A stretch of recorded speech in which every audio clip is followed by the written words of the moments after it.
fight fans to the Fighters Boys Kick-Ass Podcast. Your Fight Talk Authority. Not to mention the most entertaining and talked about podcast with your kick-ass host, Richard ORTIZ. You mad? Come at me, bro.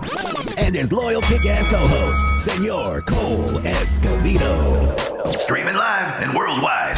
Coming to you all the way live from a little place somewhere in Cali. The Fighters Boys Kick-Ass Podcast. Ladies and gentlemen, we're live here in Mad Productions Studios. I said studios. It feels good to be back in studio. We got a great show for you today. We're going to continue the all month of women in May. Or did I say that right? The all women in the month of May continues. We're going to continue that. Because, you know, like I said, I wanted to have something special for all the women out there because, honestly, they get overlooked. And I'm talking about their achievement, and they work, if not harder, than the males out there in this boxing and MMA world. So I wanted to give tribute in the month of May. Yeah, I mean, when you really think about it, it's like, I remember there was a time where women's MMA was like sprinkled here and there. Like UFC was like, well, we'll never do it. And it's like, you're literally missing a market. Even if it's not an entertainment thing, it's a money thing. Like, there's a whole venue, a whole organization that's women only that Shannon runs. Exactly. Now, I want to make sure it does not get overlooked. And ladies and gentlemen, I want to introduce our guest tonight. Ladies and gentlemen, the one, the only, Michelle Raging Babe Rosado. Did I say your last name right, Michelle? Yes, you did. Rosado, yes. Okay, I want to make sure I do so. Welcome to the show. It's great to have you back here on The Fighter's Voice. I'm happy to be back. Thanks so much. Hey, you know what? You're going to continue to keep these women going. I mean, you're one of the pioneers. You've opened up a lot of doors. You're chasing your dream, and you continue to get to that elevated level. But I want to say but only because we've all been hit with this coronavirus, and everybody's taking it differently. I mean, you got the big time promoters, you have the middle promoters, you have the small promoters, you have everybody that wants to put on a show and has been successful, but since this coronavirus has hit us, everybody's taking it differently. I mean, from the Bob Arams to the Eddie Hearns, yourself, the Rick Merrigims. How are you taking it personally? Well, you know, usually I am the tough one and the strong one, and I try uplifting everybody, but lately I've been needing the uplifting, and I've been pulling on some of my strong friends in and out of the business, you know, to try to lift me up and keep my spirits up, because the pandemic, you know, yes, it hit boxing hard, but for the small guys, the small fries like me, you know, I'm not sure if we're going to recover from this. You know, the Fab Four, as I like to call them, Top Rank, Golden Boy, Matchroom, and PBC, you know, they're going to be able to move on at some capacity with doing shows without a crowd, without audiences. They have, you know, different buckets of money that they can pull from. So they could take it out of a TV package. They could take it out of a hedge fund. They could take it out of an online streaming service, where us small guys, the ones that are developing that local talent, those good opponents, right, for those big guys, the ones who were developing these journeymen or contenders, we don't have those buckets to pull from. There's no way for me to reimburse myself. So I've lost thousands of dollars on my show that I was supposed to have in March. There's not a bucket that I could pull from, you know, to make up for that. So I like to call us, you know, the real promoters, the promoters that actually have to go out there and sell tickets, you know, not at a discounted rate. We're not giving out comps. You know, us promoters, we can't do shows without people being in the stands. It's just not a reality for us, you know, because we're not funded by TV. We're not funded by a hedge fund. So we just can't do that. And we're getting hurt. We're going to get hurt. You know, we are the live gate promoters. So guys like Bobby Hits in Chicago, me in Philadelphia, Thompson in California, and there's a plethora of other, you know, middle class small promoters. I don't know how we're going to survive this because we depend on ticket sales and sponsorship. And the big guys, They're going to be able to, get through the next few months with just doing in-studio shows. But unfortunately, we're not going to be able to do that at my level. I know you got a plan. I mean, you're a very successful and strong woman. I know you got a plan B. Will it be reinventing yourself? Will it be maybe assisting those big shows? Michelle, someone like you, they broke the mold because you didn't accept the word no when a lot of people said no, it cannot be done. But yet you're facing your toughest challenge, and I know you're going to be able to accomplish what you need to. And the facts are the facts. Yes, it's going to be very tough. It's tough all over the world. And I'm glad that we're able to give you a platform where you can be heard, because something needs to be done for people like you. When I say people like you, it's because you give a platform where a lot of people forget about the fighters. Just because they're not maybe in the top 10 or at a certain TV level, that doesn't mean they do not exist. Every fighter has a voice, and every fighter helps another fighter. Cole, being that said, and you've heard the concern that Michelle has, and it does make sense. And there's a lot of companies and a lot of promotion people that are in the same boat. Actually, Rico from Red Wave, a shout out to Rico. He's out there. He's going to the city of Fresno. He wants to be heard because right now his company's being shut down. But you're hearing Michelle, who's very ambitious, someone who's been successful, but yet she's facing her greatest challenge. What's your take on this? Sorry. I thought you were asking me. Sorry. Sorry, Michelle. No, it's something you're going to see widespread along all kinds of industries. Even the UFC was feeling it. The unfortunate balancing act that you have is that the UFC they're bankrolled, they have TV deals already, they have established brand, they have established products, so they're just fortunate. One of the only real reasons why Dana White was pushing so hard and they threw that first indoor-only, no audience thing in Brazil was because they were like, we don't operate as much off live gate as much as other organizations might, like the Michelle's associated with. Most of the lower guys there. That's a $1 billion company there. Exactly. So they had to push out content. They're like, we got this ESPN deal, we've got the Hulus, we've got the Fight Store, we got all this. We have to put out content. Look, it's Saturday. It's Wednesday. They've got a card tonight, so they're spitting content out as fast as they can right now. So you're probably going to see an event a week right now from the UFC.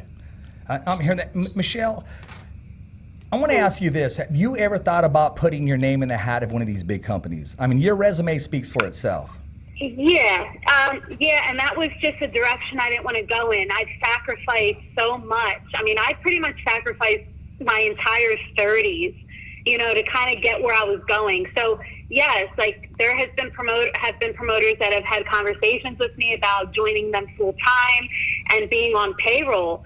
And I just worked so hard to have my own brand, to build my own brand, my own reputation, that I wasn't ready to walk away from Ragin' Babe. Even if it meant making more money and having a steady paycheck every 2 weeks and having health benefits, I wasn't ready for that. I wanted to make my own mark in boxing. I wanted to make my own name in boxing. And I felt like I was selling out if I would have done that. Now, in this situation, a part of me is like, man, maybe I should have taken that offer 6 months ago from, whoever. But no, I don't have any regrets. I mean, look, this is a hard pill to swallow. I really felt like this was going to be my breakout year. I had 4 dates lined up in Philly. It was all planned out so strategically, and I'm all about having real fans, real fighters, and real Philly fights. And I was bringing back the neighborhood rivalries in Philly, which was so big back in the day, and it's what made Philly a great fight town. So for all this to kind of blow up in smoke in a matter of a week or two, it's just been really hard for me to grasp that. I cry a lot. I think about it. What is my plan B? My plan B, is it go back to engineering? And if I go back, I probably won't come back to boxing, because I had to sacrifice everything already. So, I'm going through a little hard time over here. And, I'm not being naive about the situation. Philadelphia is not doing good right now. They're still in a lockdown situation, in a red phase. I don't see things reopening until August, September. And even when things do open back up, that doesn't mean we could do a live event. So, there's a lot of hurdles right now and a lot of roadblocks. that I'm trying to run over, and you know, I'm trying to have patience, but it's running thin. You know, I'm not your advisor, but my heart goes out to you. And you know what? First of all, it's easier said than done what I'm about to say. Michelle, please don't give up your brand. Do not give up your brand. You worked so hard for it. It belongs to you. It's who you are. It's your identity. People can put a T-shirt on and say, I'm wearing the shirt, but they're not behind the brand as far as their blood flow is not inside of that brand. That's totally 100% you. No matter what happens, I mean, you're going to continue to go forward, and you're going to push, and you're going to have that support. And you know what you know what it's like to start from zero. Have you ever thought about maybe going to another town and bringing your promotion company there and with maybe some Philadelphia fighters until everything opens up? That's just some advice. I mean, that just opens up another can of worms. Like, not only have I already lost a lot of money because there's just some expenses that I can't get back, but okay, let's say I go to another city, another state where we can, well, now I got to fly everybody in. I got to put everybody in a hotel. I got to feed everyone. So my budget just almost quadrupled. So it's not that easy. Like, oh, let's just go to, Virginia and let's do the show there. You know, it just financially, it doesn't make sense. You know, and then I start thinking about the other club promoters, right? Yeah. What are they going to do? And what are the big guys going to do to get opponents? Like, if nobody can do shows at the club circuit level, what's going to happen? Where are they going to get these guys from to fight their top guys? You know, they like to use up the club level fighters. So we can't even build them. We can't even keep them busy, you know, and I've said this a million times, especially in Philly. We have so many club circuit fighters that have become world champions.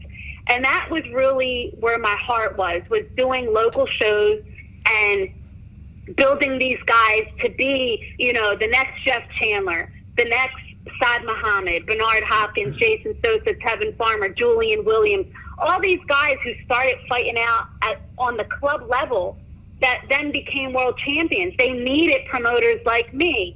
They needed the promoters like the Bobby Hitzes of the world. Without us, I just don't know.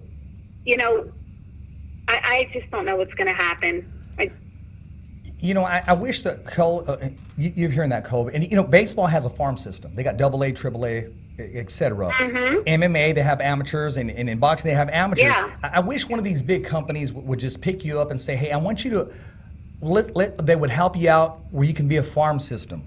And where you're prepping the fighters, getting them ready, and then they can pick, and they should be working with you instead of just trying to maybe bring you out of there. That's good that they offered you and they're interested in your promotions, but I wish one of these big companies would step up and say, you know what, I need you to exist. Let us assist you in a situation that's taking place. And you know what, and I guess technically we are a farming system. I mean, even down in Florida with Judico and All Star Boxing, you know, they're breeding like pit bulls down there, and they're breeding really good fighters and getting them into bigger fights and bigger opportunities. And that's what we do in Philly too. So in a way, we are their farming system. It would be really nice if they said, hey, you know, we want to hold you guys over and keep you guys going.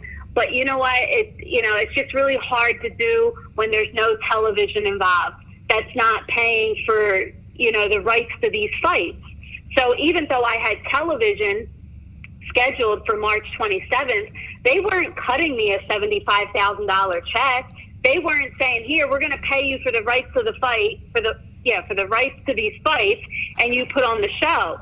It was like a trial and error. We were going to see how it worked out. So it's hard for me to do a show without a crowd and an audience when the television, you know, can't pay for it. Cole, you're listening to this right now, and someone's backed up in a corner right now. I mean, it's tough. It's a tough situation, especially because for her just to say, okay, Stacey said Roberto Duran no mas. Still, all the fighters that she has that believe in her, the whole Philadelphia core. What's your take on this, Cole? It's a tough spot to be in. I mean, I would almost suggest Fight Club at this point. But realistically, you're stuck in a spot to where you, like she said, they are the ones that are providing these feeder show level fighters to these big organizations, because that's how the hierarchy in boxing and MMA go. It's combat sports, it's a hierarchy. So when they're put into position, I agree.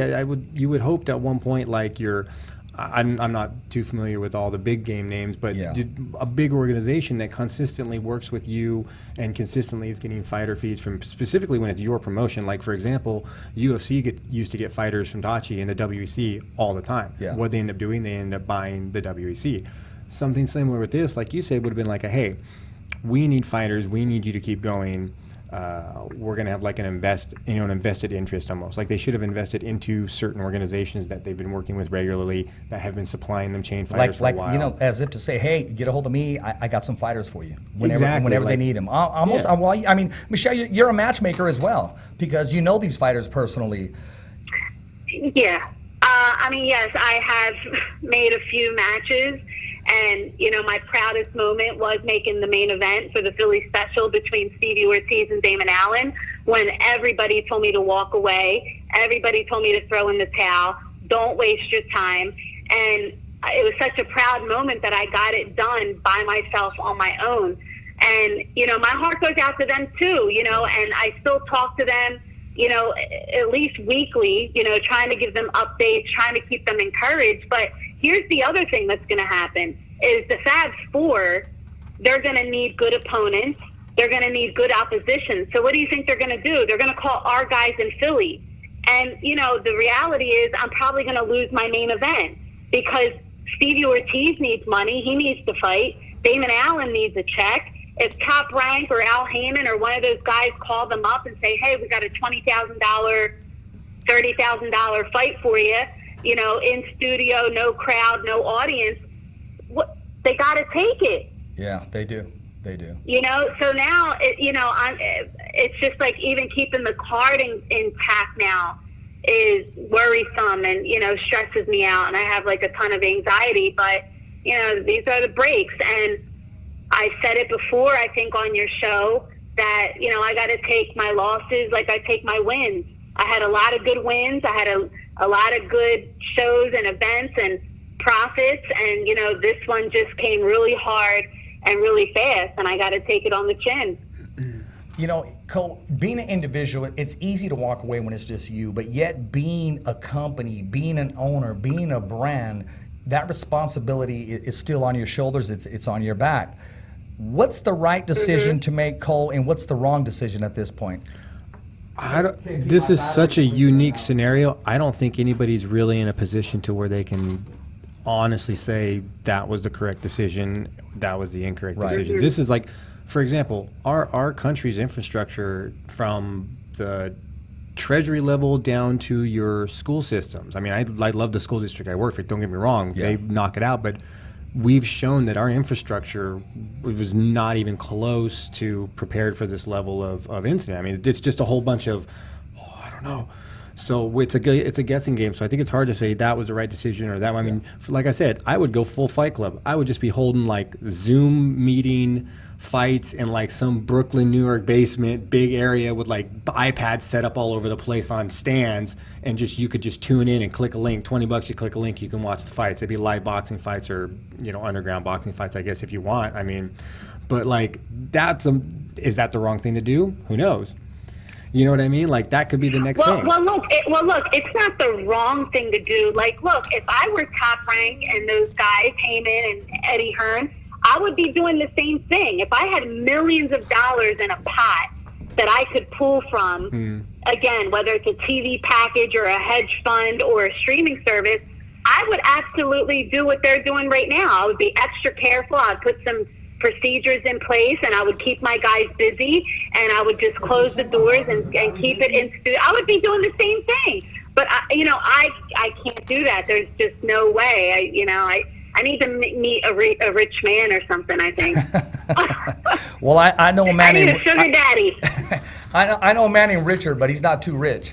Cole, I mean, she does have a great attitude. She does, and you can hear that fight in her. You can hear that drive in her. It's easier said than done. Like I told her on top of the show, she's going to be fine. She is, because someone like that doesn't just, say, hell, you know what, I'm going to call it quits, no mas. I don't know what's going to happen, but I believe she is going to continue to be successful and be involved highly in the boxing business. She's got too much investment, it sounds like. Exactly.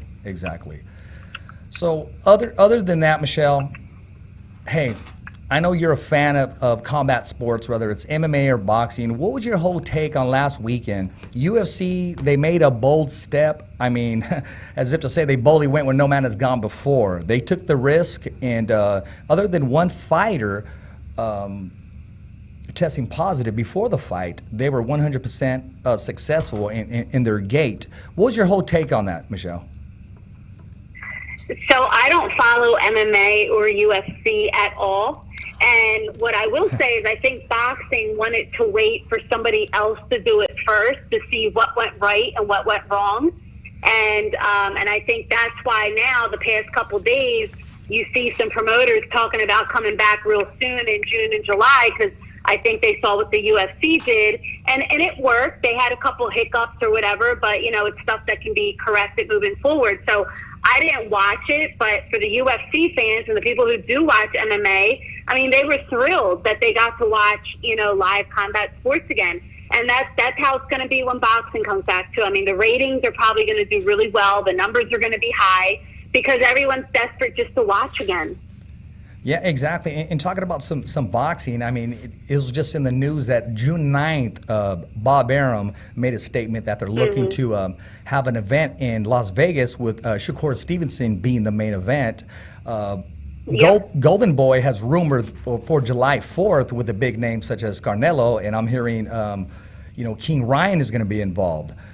Cole, other than Jacare Souza, being in prayers went out to him and his family. He came back with a positive of the coronavirus. I mean, it was a successful night for the UFC. Not only for the UFC, but everybody involved in combat sports. Yeah, I don't know if I would say as much of it. I wouldn't look at it as much as a successful, like, hey, we had a plan, it worked. I think it was a successful gamble. I think that thing could have gone horribly wrong. They could have said, hey, Jacare tested positive. Day of weigh-ins, they would have been like, crap, we got like 3 other people that tested positive, cards off. You know what I mean? Like, it could have happened that fast. So I think it was a very calculated gamble. Like, they did everything. They did all the math they could and said, what's the best way to approach it? Now all right, roll the dice. Like, we've done as much as we could to prevent, to impose a positive outcome. I think they did a good job. I think they took all the measures. Joe Rogan had some live comments about, why are we doing all this testing and everything and making sure everyone's negative, but yet I can't sit with my other commentators. Like, what was the point of the testing? Right. It's like, what was it? I saw a picture the other day. It was somebody took a Snapchat of military seating. They were all sat apart. Parajumpers were all sat apart. And they're like, this is them seating us 6 feet apart as they prepare to shove us into a big old can tube next to each other. Maybe those were just the conditions that we'll give you the event under these conditions. Michelle, I'm going to put you on the hot seat right now. Say they come to you right now and they said, you know what, Michelle, we're going to fund your next fight, your next venue. What precautions do we need to take? I need you to quarterback this. Are you ready to run with it? How are we going to keep everybody safe? How are we going to make sure the testing is where it needs to be? Lay out the blueprint for Raging Babe Promotions. This is a conversation I've actually had with the venue. Can you hear me? Yes, I can. Okay. This is a conversation I've actually had with the venue and with Greg Serb, the boxing commissioner.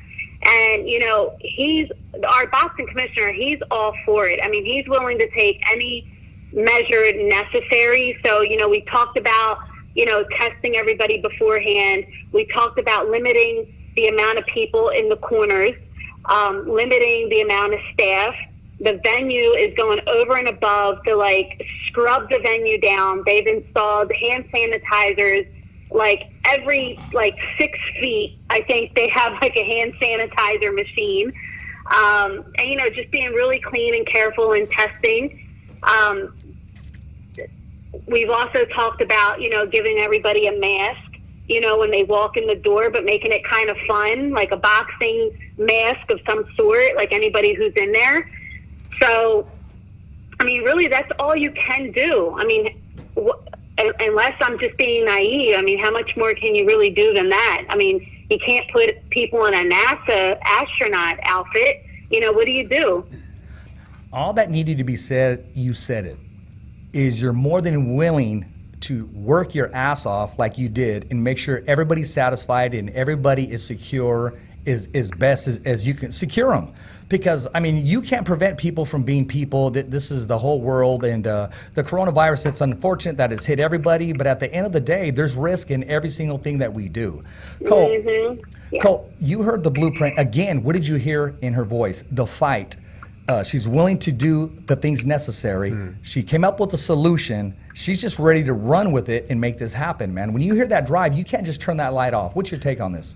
I mean, that's got to be a stressful scenario too. If you were to have to come up with a game plan for all that stuff. I mean, I'm sure like UFC was probably sitting around going, all we need at this point is a venue, and that's how they said it for a long time. Dana's like, we just need a venue. So I'm sure they've gone over game plans multiple times. But like I said, all you could do is like plan accordingly. I mean, realistically, it's just necessary steps that I think are being over expected this time from people on shoulders like Michelle's, to where they're like, hey, we expect all this stuff, when reality is like, you could probably get away with like half of it and be just as safe. You know what I mean? So the overkill expectation is coming from the fan base, and it's resting on top of the promoter's shoulders, and that makes it like twice as hard to provide them a quality product, because they're asking for measures that hinder you from providing quality product. They'd be like, I want you to make me a super good mimosa, but you can't use any type of orange juice. It's got to be very nothing orange juice. Like, well, how do I make you a mimosa then? I don't know, but I want a mimosa. You got 5 minutes. So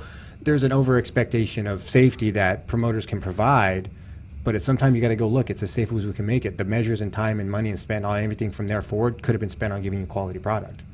So Michelle, is it safe to say it's just depending on the lockdown because of where you're at in Philadelphia? They're in the red, and it's just you're waiting for that opportunity in the floodgates to open and say, okay, we're ready to go? I'm sorry, what was the question? I actually have fighters texting me right now because they're listening. So hey, that's a good thing. We'll give them a shout out in a little while. I mean, it's almost like ground zero. You're waiting for that opportunity to prove what the world already knows and what you already know. So until Philadelphia gives you until Philadelphia gives you the green light, you're at a standstill, so to speak. Yeah, and when Philadelphia does get the green light, the governor could very well say, okay, no gatherings over 250 people, or no gatherings over 500 to begin with. I mean, even when things open back up, can I do a show in a 1,500 seat venue? I don't know. Like, these are just so many unknowns that I wish I could answer, and I would feel so much better if we knew. Like, I feel even better if the governor said, oh yeah, by October you could do your show. I would feel like 100 times better today, but the reality is, you know, we may not be able to do anything this year. Coach, she went there, huh? She don't know about our show, huh? Well, she's going to get that call from the governor in October. Well, I was about to suggest, like, I would always suggest, like, asking one of the promoters that you work with regularly, like, hey, what are your thoughts on us utilizing your stream service that you use for your events for a feeder show? You know what I mean? Like, something. Like, there's got to be a way, because you just need a venue at this point. You need a venue and an ability to bring it to the masses. And if you have a promoter that you work with regularly that has a stream service or a streaming service that they're already utilizing, like UFC did, like that's another thing that puts UFC kind of in the forefront as far as MMA goes, is they own like the majority of content libraries of almost all the smaller AAA league farm level circuit shows. So they can just kind of go, hey, you guys are cleared in your state. Go put on a show. We're going to stream your content. You guys in your state, you got cleared. I mean, look, in a perfect world, what I would love is if, like, Showtime, Showbox, or the Impact Network, you know, paid a fights right fee to me to do the show. And at this point, I don't even care if I break even. I want the fighters to fight. I want them to get a check.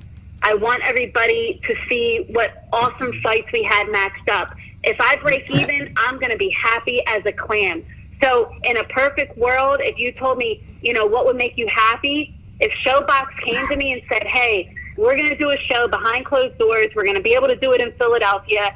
Here's a check for whatever, 50,000. Can you do the show? Hell yeah, my fighters are going to get paid. They're going to be happy. They're going to be on television.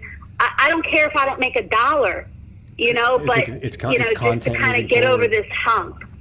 Yeah. You know what? Honestly, and I'm not joking around either. Any way you can get a hold of that governor, we'll put him on the show. We'll ask him. We'll give him the platform. I have no idea. I mean, I could probably put you in contact with Greg Serb, the commissioner, and he's a riot. He's a handful, and he could probably tell you everything that the governor has told him. Hey, it's worth an opportunity. I mean, it's worth a shot to open up doors for an opportunity. Also, something came to mind, Cole, when I'm listening to her, and she's putting everything in perspective. She definitely has to put that manager's hat on. That hat on. Can you imagine the fighter's voice streaming all the way and hitting Philadelphia? Can you imagine that, Michelle? Yeah, she was talking about her phone blowing up. She's probably got fighters throwing all kinds of ideas at her as it is. Like, I'll fight in an underground basement. Yeah. Sign me up. Like, I got iPads and stands right now. Let's put on a card. Like, I mean, people would watch. I mean, realistically, Absolutely. if you had a link set up that said, "Hey, of course they live would watch, boxing," but Oh, yeah. the expenses are the issue. I mean, iPads fall off a truck all the time. I'm just saying. Let's talk about something, Michelle, that's going to make you smile, okay? Okay. All the fighters in the world, you've followed a lot of fighters. You've met a lot of fighters. Tell us, what's the connection with you and Felix Tito Trinidad? Tell us what's going on. Oh boy, I have a glove affair with Tito. That is my baby. That's my heart. It's funny. Carl Moretti today, I was in a group chat with him and Gardy Lopez, their publicist at Top Rank, and they sent a picture of Tito to me, and it was just like so funny. And, you know, just what he meant to the island and to the people. And, you know, I don't know if another Tito will ever come back around in my lifetime, but yeah, it was a special connection. I mean, I cried if he won. I cried if he lost. I was just a mess. Well, I'll just let you know I did tag him on tonight's show, so maybe he's going to tune in or tune in later, and you never know. So he's listening right now. Tito, if you're listening right now, hey, you and that De La Hoya fight, that was a very good fight. Kind of close on that one right there. So it was a very good fight. Is it De La Hoya? No, it's What are we talking about? Conor McGregor in some boxing fight with I want to say De La Hoya. No. Yeah, exactly. So did you read that? I would purposely not watch that. I don't care if it's the last combat sports thing ever done. Well, I would purposely not watch that fight. Michelle, how do you feel about that? I'm sure you heard they were going back and forth on Twitter. Oscar De La Hoya, he told Conor McGregor, "I would knock you out in 2 rounds." What's your take on that? And if it does happen, what's your prediction? I don't even have the energy to think about that. I mean, it's just like bogus and random and like bizarre. You know, I don't have the energy. And honestly, I've been trying to stay off of social media a little more, just because everything I follow on Twitter and on Instagram is all boxing, like all boxing. So, you know, I haven't been reading as much. I haven't been keeping up at night. Sometimes, like when I'm in bed, I go on Boxing Scene. I'll go on Fight Hype and like Boxing Insider and like try to catch up a little bit. But I don't even have the energy for that. It's not going to happen. Why are we talking about it? I mean, here again, you know, just like the Mike Tyson thing. Everybody sees a video of him hitting the mitts and hitting the body, and oh my God, he's going to make a comeback, and he would destroy Tyson Fury, and he would destroy Deontay Wilder. And it's like, guys, he's still 53 years old. Why are we talking about this? Like, I don't want to see him make a comeback. Yeah, he looks strong, he looked good, but he's still 53. I'd like to see him fight. I don't know about Tyson Wilder or Deontay Wilder or Tyson like, Fury. Even the fighters right now, they're all talking out their ass too. Everybody wants to fight a killer. Everybody's ready for a step-up fight. This fighter's calling out this fighter. Anywhere, anytime, any place. Yeah, right. When this thing gets back to normal, let's see who still has that same energy. Because every night when I'm looking at the headlines, this guy's calling out this guy, this calls out this one. I'll fight this guy. I'll fight this guy. I'm going to knock him out. I hope these fights happen. I hope they really do come to fruition, but I doubt it. Here's how you do it. This pandemic got everybody crazy. Here's how you do it. All these guys calling out the killers and fighters calling you up saying, "Oh, I need a step up fight. I need a." Here's the thing: offer them like 25% of their fight purse, whatever their fight purse would be. Like in your head, you're like, I know I'd offer Richard $15,000 for like 6 rounds or whatever it is. Say, offer them like 20 to 25% of that to show up and fight. And then if they win, that's the other 85, 75, 80% of the purse. That way you'll really see who wants to show up and nut up and be like, yeah, sure, bro, I'll give you the fight. You show up and lose, you're only going to get like 10%. You're going to get like $1,200. You win, you're going to get like maybe $9,000, sure. But you better show up and win. That should be the motivating factor there of how bad you want that fight. Here's the thing on this, okay? A lot of these fighters, they don't want that fight to happen. They're just talking shit because they know it's not going to happen. Exactly. But I will tell you one fighter who's not talking shit, and I just had a conversation with him on the phone. He said, Richard, if this guy Shannon Briggs is challenging Iron Mike Tyson, he said, Richard, you tell him Big LeVar Johnson from Madera, California, will not only defeat this man, he would defeat this man by a first-round knockout. LeVar Johnson, I delivered the message. Shannon Briggs, if you're listening, since you want to go bare knuckle with somebody who's active, my man. So I had to let you know that. Shannon mentioned that the other day too. Somebody was doing that, dude. I think that'd be a good thing to do. Because why? I mean, yeah, the Mike Tyson fight would be entertaining and cool and all, but like, well, how old is Briggs anyway? Well, he's not 53. Okay, so he's even younger. So he's still in a position to be calling out older guys. Well, then why not fight guys that's younger than him? He's been calling out Klitschko. I mean, he was like haunting Klitschko. You know about that, right, Michelle? Klitschko would be getting his hair cut, and Shannon Briggs would show up. Klitschko would be this family at Walmart, or probably not at Walmart, probably buying Walmart, and he would show up and mess with them. I mean, talk about a heckler. And you said all these fighters, right, that are calling each other out, and you seem pretty animated about it. Which fighter or which call out really got underneath your skin as if to say, yeah, right?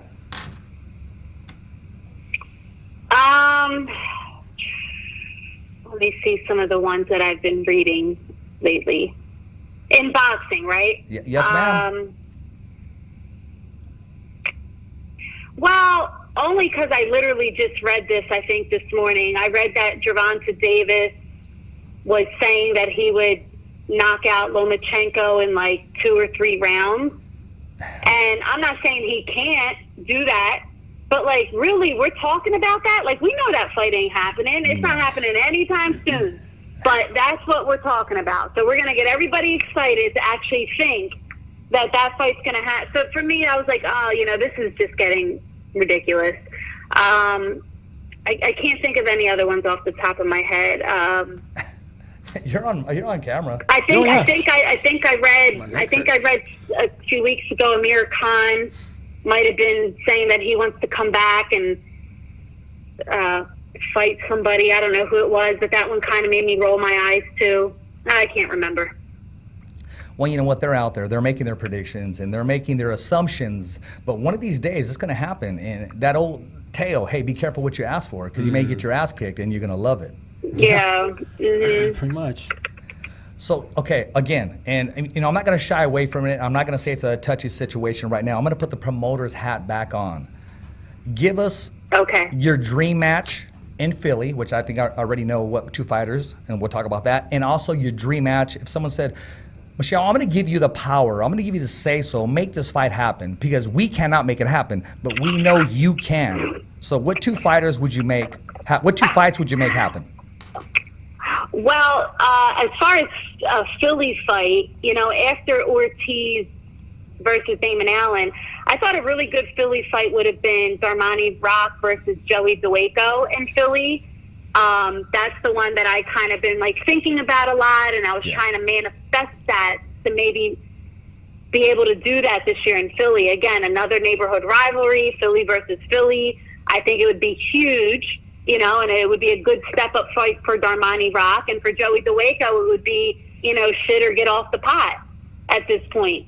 So that was kind of like my dream Philly matchup. And let's see. I would love to see Caleb Plant versus David Benavidez. That's a fight that I really salivate over. And I would love to see them do it in their prime. and really soon. You know, I don't think it needs to marinate. I don't think it needs to be a big pay-per-view. I don't think there needs to be this big tour, you know, but that's the fight I really, really like. Well, let's talk about that fight. David Benavidez. Oh, and of course, very young. Teofimo Lomachenko. That was like almost there. It was almost there. And let's talk about those two Yeah. fights. First of all, let's talk about the fight that, yeah, we don't need to let it marinate. We need to make it happen. And we're talking about young David Benavidez. And, of course, that fight will take place at, 168, of course. Who would you give the edge to, and what are the keys to victory, real quickly, for each fighter? I'm sorry, what was that? Okay, we're going to make that fight happen at 168. Benavidez. Mm-hmm. What are the keys to victory for each fighter to be victorious?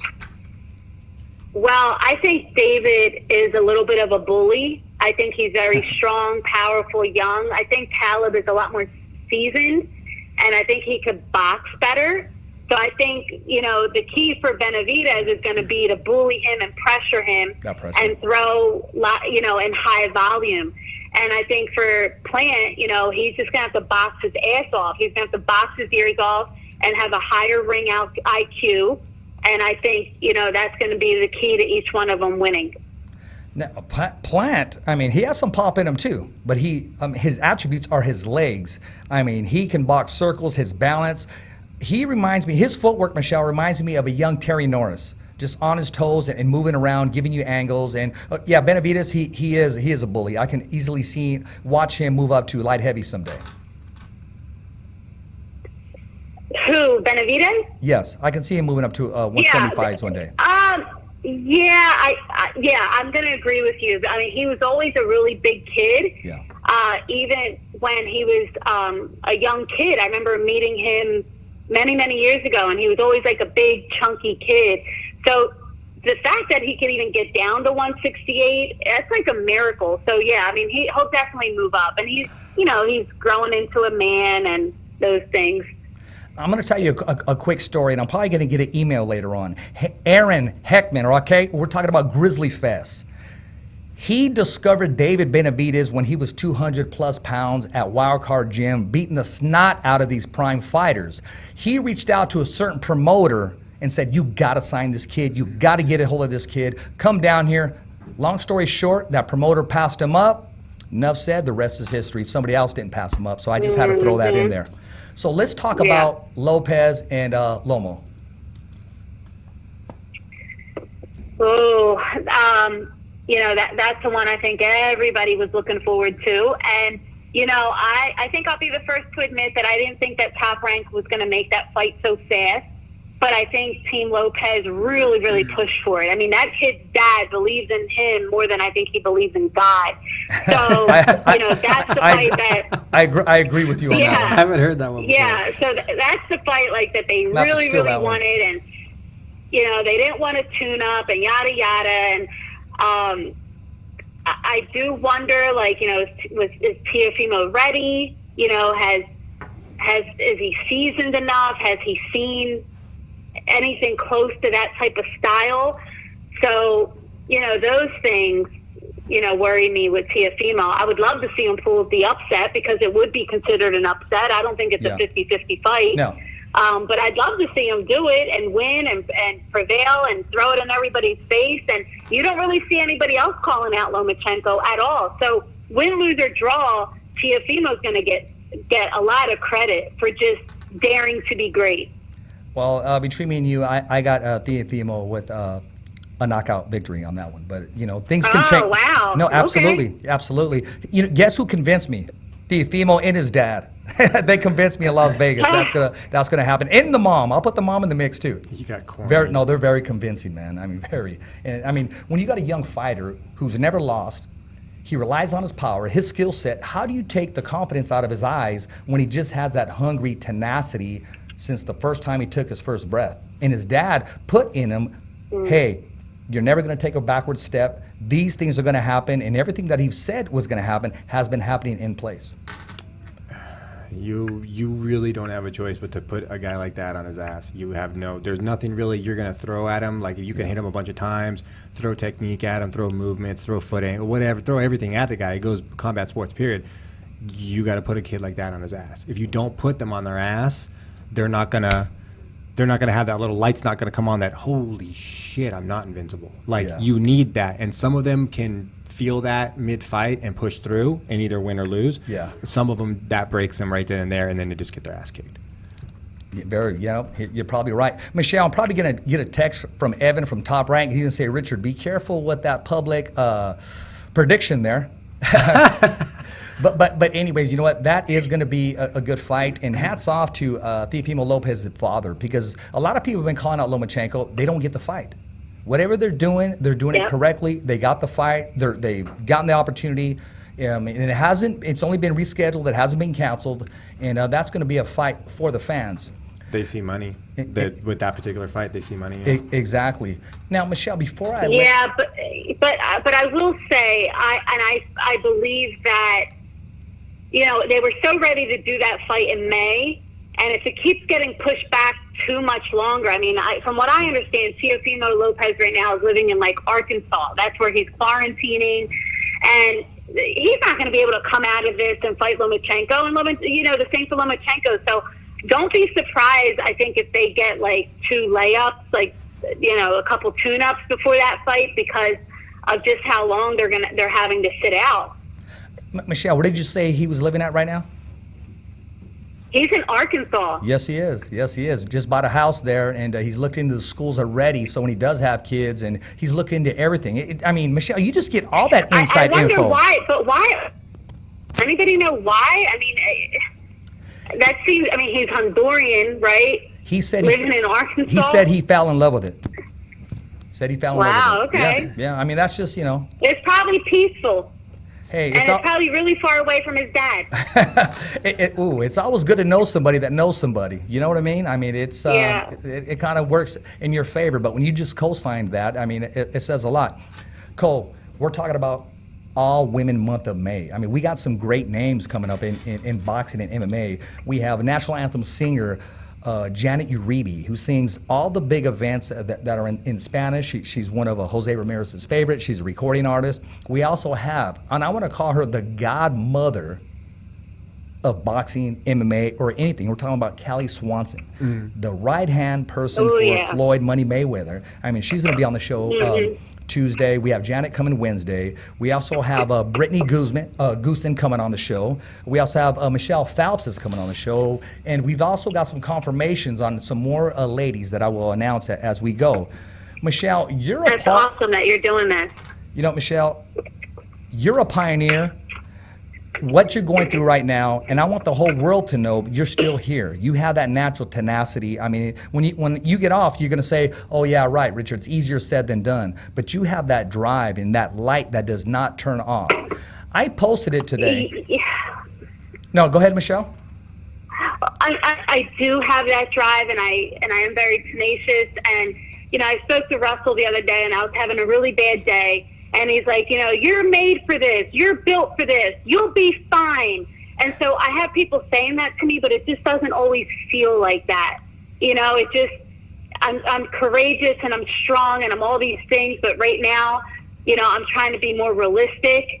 And, you know, the reality has been hitting me like, maybe I'm not stronger than this. You know what I mean? Like, I can't go a whole year just sitting here twiddling my fingers, you know? So it's just really, like I said, it's just a real tough pill to swallow, man.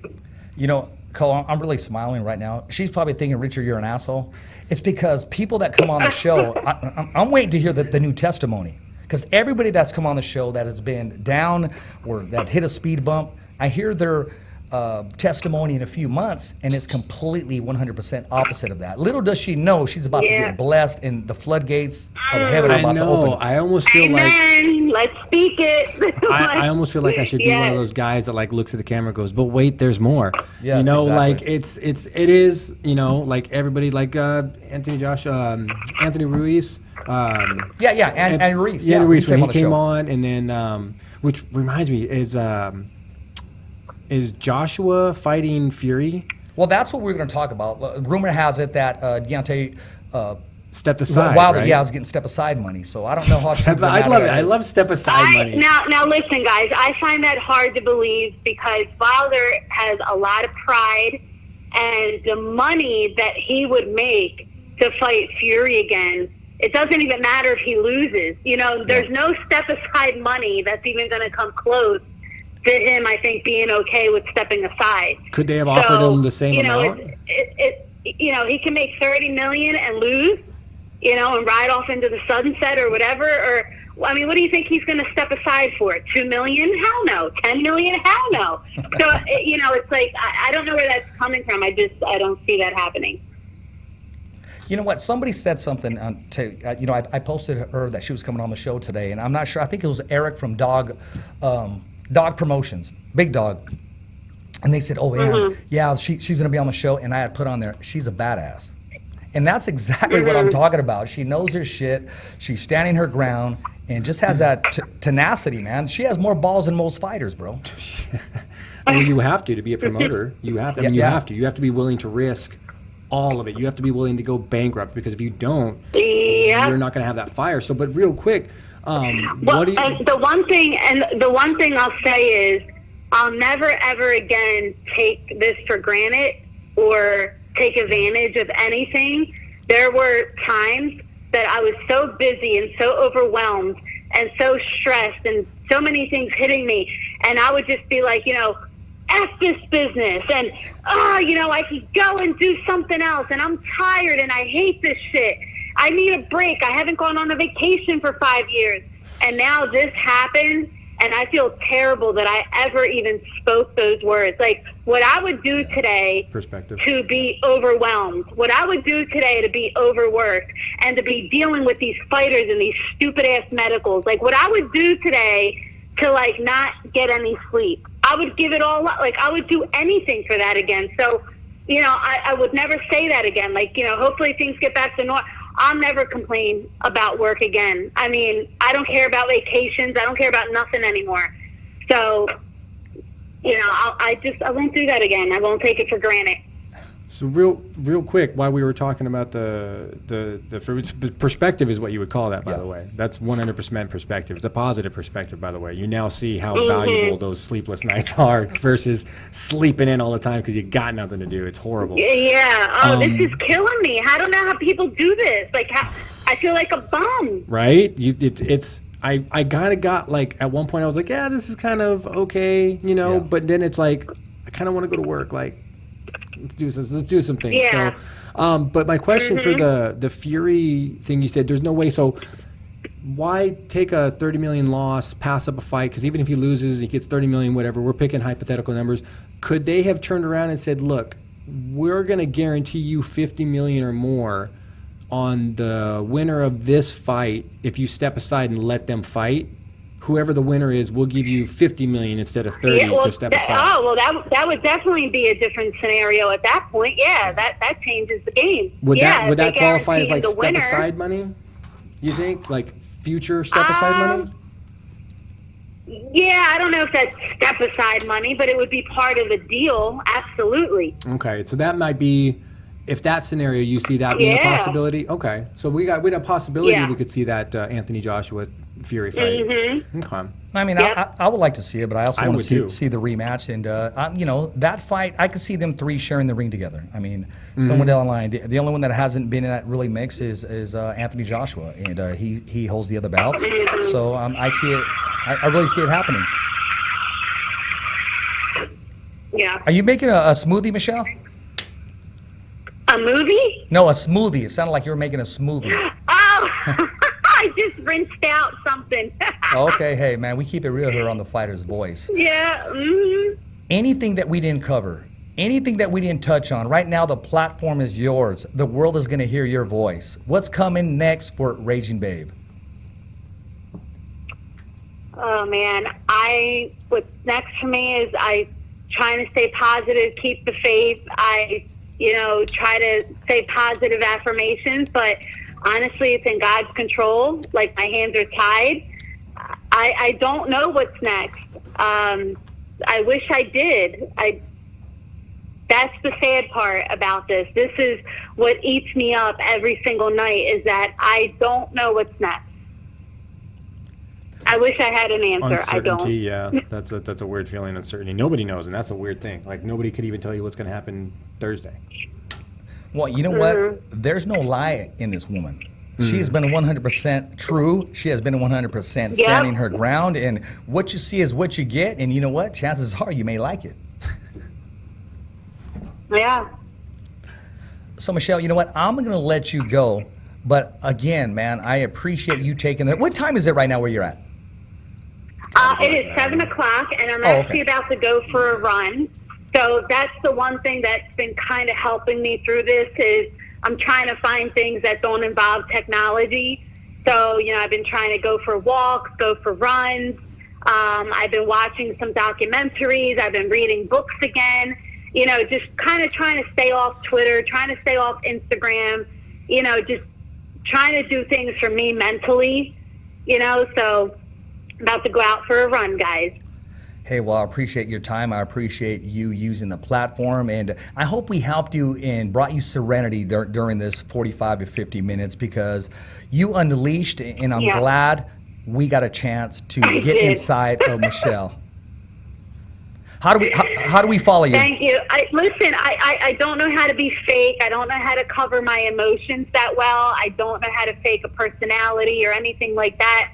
And, you know, honestly, a lot of people have been asking me to come on their show, to do video stuff and radio stuff. And I'm always hesitant to say yes, because I never know when I'm going to have a bad day. And I just might break out crying, or I might break out and curse everybody out. So it's like, you know, I'm all over the place. But follow me at Raging Babe, Instagram, Twitter, and Facebook at Raging Babe. There you are. Hey, I did submit a request on Facebook, so maybe you'll see it and you say like, okay, I'm good. Yeah, I'll look for it. All right. Hey, I want to thank you again, and we wish you well, and I'll send you the link, and I'll definitely be in contact. You guys. Definitely be in contact, and make sure you contact us when you get that positive testimony, when you get that positive message. Let us know here at the Fighter's Voice, because we're the only voice that matters, and we're just like you, Michelle. We're simply knocking out the competition. Yep. I know that's right. All right, fellas, have a good evening. Thank you so much for letting me vent and talk and share all of this. Hey, Totally. You got it. Thumbs up to you. All right, thanks. Bye-bye. Oh, you're welcome. ESCOVEDO.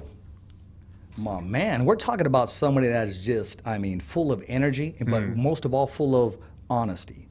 Yeah, well, she knows the very real scenario that the industry's facing, and I mean, there's multiple industries that are facing things like that. Like, you got the restaurant industry, you've got the casino industry. Yeah. Like, there's just wicked changes that are going to have to happen, and it's going to be a lot of things that people are going to be like, oh, that's overkill, that's too much. And I would agree to some extent. It's like, because at some point, it's like, well, yeah, we can operate at this capacity, but at that capacity, are we just breaking even? If a business is just breaking even, they're losing money. They won't survive. So you're going to see a ripple effect. Like, we haven't even seen the long-term effect yet, at least not the economical effect where, you know, you got all these box stores that can afford to stay open because they're being just flooded with people, which is insane, by the way. How come that's working that way? But businesses can't open. You can't go to jiu-jitsu, but you can go to Walmart. Like, what's up, Angel? Like, fuck that. That's stupid. So you should be able to go, if you can go to Walmart, you should be able to go to the gym. Yeah. You should be able to go train. You should be able to work out. You should be able to go certain things within reason. Don't go ape shit. Don't go, you know, thousands of people show up for some concert. Next thing you know, you got a bunch of sick people or something. But, you know, within reason, be smart. If you feel that we can go into a Walmart or a Home Depot, well, we should be able to make that same choice for other things too. But the industries are all being affected differently, and we're going to see changes, drastic changes, unfortunately. You know what? When there's a sparring session, both fighters are asked to sign a waiver. Yeah. Why not have the same waiver signed? Something to keep these small businesses in existence, and also everybody has the right to make a living. I don't even think you need a waiver. Like, that's just a suggestion at this point. I'm just saying, it's like I think, like, okay, overkill, for example. I go to Walmart. Let's just take COVID out of the whole thing. Take just a normal day at Walmart. I'm shopping. I stand in line. I bag my own shit. Fucking put that cherry on top. I don't see my W-2, but I bag my own shit. And Walmart has the fucking audacity to ask me for my receipt to prove that I just paid for the shit I just bagged. So not only did I work for Walmart for free and pay them for the fucking bags, by the way, but I paid to bag my own shit. Think about that. Yeah. Think about that. You paid to bag your own shit. Think about how fucking stupid that is. Now I have to show my receipt when I walk out the door. It's an overkill based on something entirely separate. It's to keep theft down. That's their whole thing behind it. That's how we keep theft down. How? If I have a self-checkout and I can just swipe shit, are you going to go through each one of my bags and count every single thing? No, you're not, because that would take forever. So you're not going to do that. You're just going to scan for a couple things. The fuck out of here. I can have like 20 things in that bag that are stolen that you're not even going to know are in there because, oh, you checked my receipt, thanks.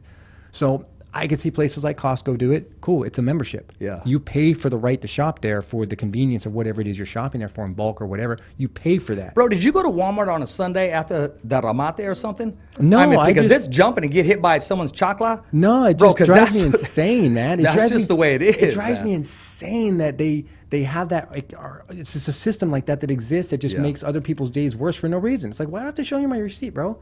If you think I stole something, then basically here's the thing. I'm waiting for Walmart to get sued. I'm waiting for the day that they say, hi, can you show me your receipt? You just fucking accused me of shoplifting. Go get your manager.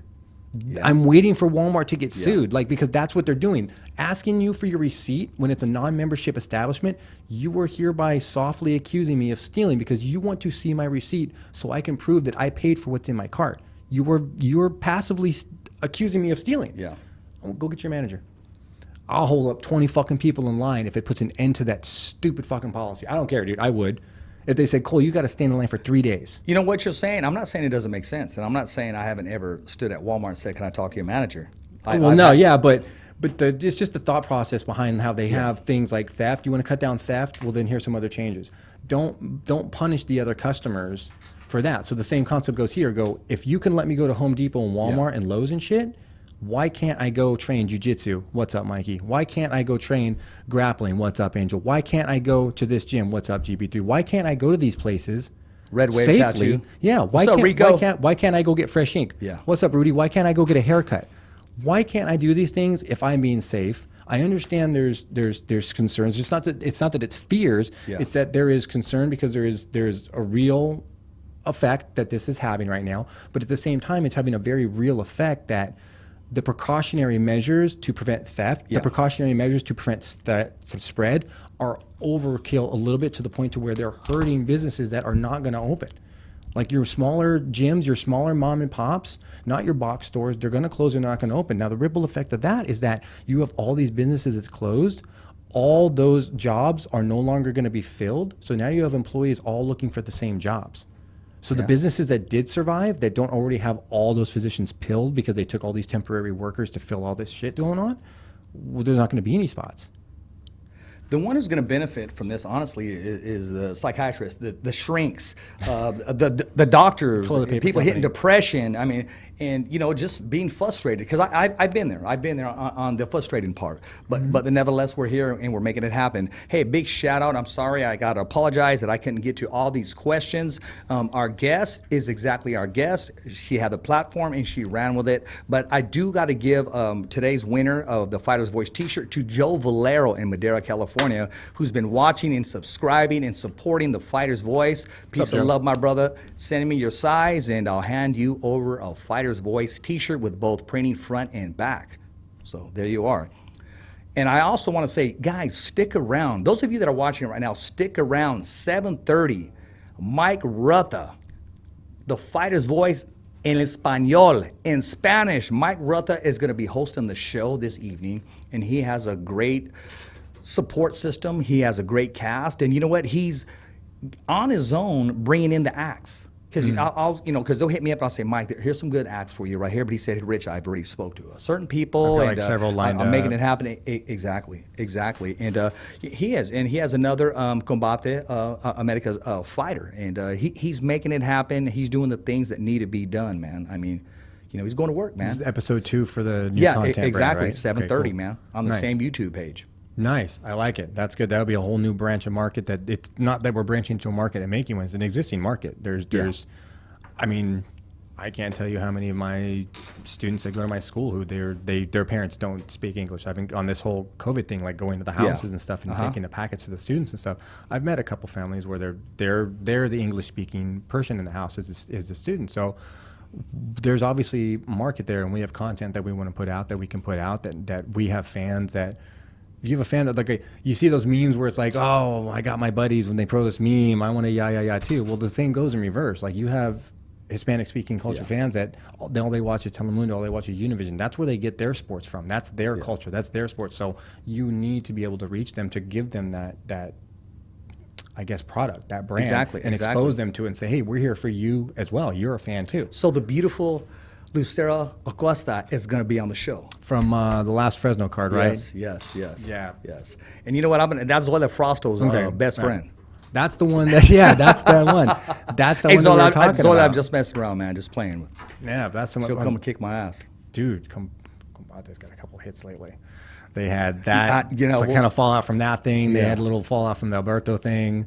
I don't know if you heard about that. I did. Somebody had the balls to post it. I like that. Yeah. So I mean, well, it's content. I mean, it's no different than if I saw somebody posting something about, like, say, John Jones. Yeah. It's not any different. They're fighters. It happens. Shit happens. It's whatever. But speaking of shit happens, Cejudo retired. I don't know how long that's going to last, though. I don't know, man. I don't know. But I'm not going to say that I hate the guy, but I don't really like the guy. I'll tell you this. In 2 minutes, break down that whole UFC platform, because we're about to hand the mic over to the Spanish station. That's a hard one to break down, man. Cejudo took down Johnson, TJ, and Cruz, finished Cruz. I can't say anything else except for nobody can fault the kid. You don't have to like the way he did it, but he did it, and he won.